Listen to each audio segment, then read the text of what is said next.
Well, good morning. Welcome to American Reversion. How are you all today? Our country changed yesterday with the federal raid on the private home of a former president. You all watched my video last night, I'm sure, and thank you for all your comments. You had some great comments. And the depth of political acumen in this audience continues to impress me. You all are smart folks, and I'm sure that you've been thinking about this ever since it happened. And you probably understand the importance of talking about it, thinking about it some more, and trying to influence others around you as a response to this threat. How did our country change? It's not necessarily, even though I've heard, I've read a number of news articles about this. I don't watch other channels to see what they've said about this because I know what I think. I'm going to say what I say, and later on I might watch some of them, but I don't watch what anybody else says about this.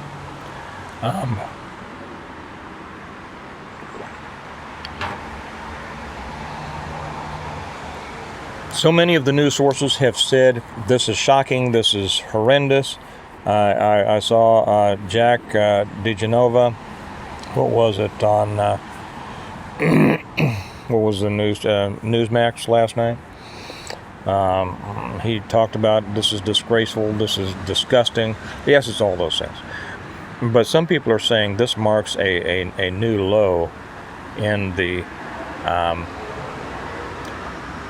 weaponization of law enforcement. Well, I think that Randy Weaver would argue that point. I think that a number of people would argue that point. I think that people at Mount Carmel would argue that point. I think that a lot of people would argue that point.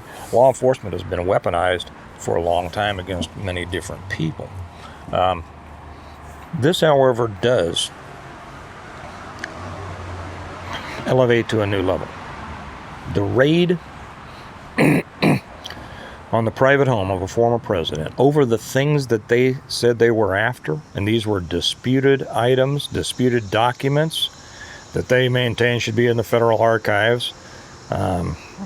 They weren't 30,000 emails that were, under subpoena and deleted or destroyed. These were documents that, from my understanding, and I won't claim that this is 100% true because it's just what I've heard. They were in the process of working with Trump's people were in the process of working with the archives and as to what really needed to be returned and what was appropriately President Trump's property. It wasn't like they were taking furniture or pictures out of the White House like some have done. So to pull a raid on this, and this is something that should have been done between lawyers in an office, to pull a raid is making a statement. It's showing it is a declaration of war, to be realized. It's a declaration of war against a person and against an entire group of people, being the supporters of that person. We know that they're scared to death that Trump is going to run for office again. I'll be real honest. While I think that there's great hope among people that he would win again, I can't say that I hold that same hope. Because I tell you, the American people are so stupid, for the most part, not you all, but the American voter is so ignorant that if the other side runs either Michelle Obama or Oprah, they will win against anybody.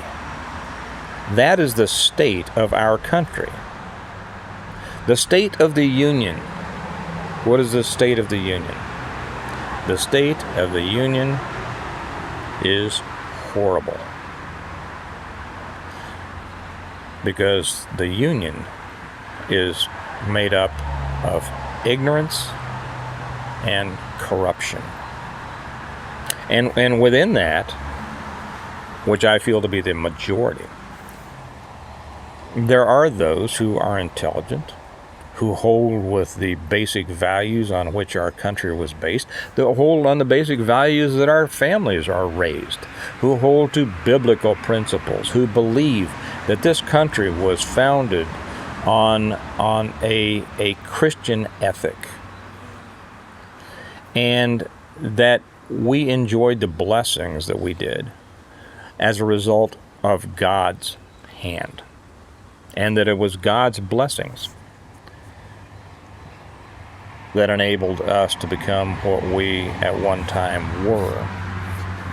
And many believe, and I'm in this group, you may or may not be, let me know what you think about this. I want to hear everybody. That the problems that we are experiencing now is a direct result of we as a nation, not as individuals. There have been many of us who have not turned our back on God, but that we as a nation have turned our back on God. And if you have read your Bible, go back to the Old Testament. The Old Testament is one long story about what happens when people turn their back on God. Now, what should we do?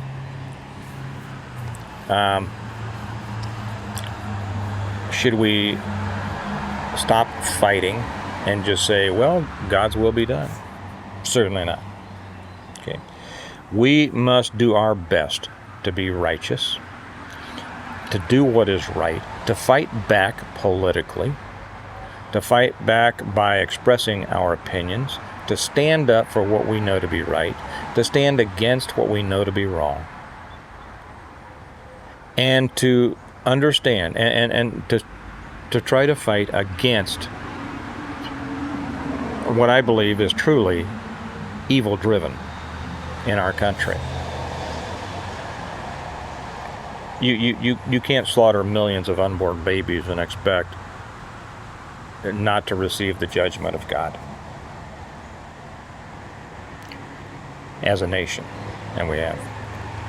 Those of us who disagree with that need to continue to stand strong. We need to come together. We need to support each other. We need to strengthen our resolve in spreading our message of strength and love. We need to make our personal lives better. We need to make our personal world better. That means those people that are in your field of influence. We need to strengthen that. We need to present that front against a collapsing world around us. And continue the political fight. Now, while we continue the political fight, we must also do our best to prepare ourselves, to support ourselves, and to defend ourselves when things collapse around us. That's what the preparedness is over on integrative preparedness. But this being about what has happened here, and I mentioned over on integrative preparedness that this is the worst that's happened in my lifetime that I recall. And it does approach over there on the Integrative Preparedness Patreon channel. By the way, if you want to support this channel, thank you very much. You can do so by joining us as a patron over on Patreon. The link's down there, and I forgot to tell you that this is brought to you by the Stonemont series. If you haven't read it, you should. If you want, this is all about, and this is the books that I have written. This is about preparing for, surviving, and rebuilding after a collapse.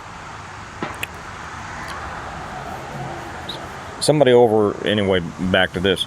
Somebody over on the Integrative Preparedness Patreon channel, one of our extremely smart people, said this isn't exactly a Fort Sumter moment. Well, it kind of is, because most people don't realize they don't know the truth of Fort Sumter and that situation they call the Civil War. It wasn't a civil war at all. You know, many of us refer to it as the War of Northern Aggression. Some people as the Second Revolution, but it really wasn't. It was a war of northern aggression, to where the United States of America attacked another sovereign country. And what happened at Fort Sumter, I won't go into the detail on this. I think I have before, and I talk about it some in the books, was that after the federal government, after the northern states had made it financially untenable for the southern states, the southern states seceded. It had nothing to. It was not about slavery. Anybody that says it's about slavery doesn't know what they're talking about, and needs to do some more studying. And maybe I'll put something up. If you all are familiar with H.K. Edgerton, or if you've read my books, you'll learn more about it. Slavery was something that was used to gin up the emotions of the people, because they didn't say anything about the million slaves were in the North today. I'll get into all that in another one. I'll talk about the truth of slavery and Emancipation Proclamation and the so-called Civil War. But the South seceded. And there was an agreement, and it had to do with the resupply of the Union garrison at Fort Sumter, which was in Charleston Harbor. And the North didn't live up to it. They broke their word. They pulled a sneaky thing that caused a shore battery manned by cadets from the Citadel to fire on the resupply ship. And that began the little conflict of Fort Sumter. You know how many people were killed in the bombardment of Fort Sumter? None. Did you know that? Did you know that? No. But it was the North did something that caused a response. It had to be responded to. It caused a response, and they used that as an excuse for Lincoln to call for 70,000 troops to be used to invade the South. States that had already withdrawn, seceded from the Union, which was their right,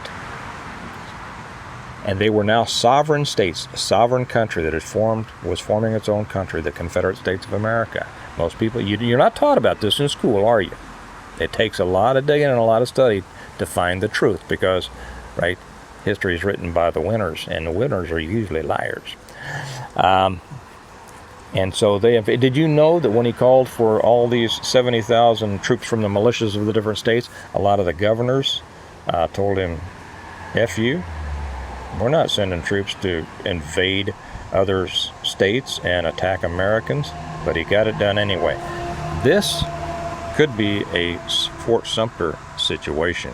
This attack, essentially, it was an attack on the private home of a former president, a militarization, a weaponization of federal law enforcement, and probably trying to evoke a response to which they can respond, in their mind, overwhelmingly.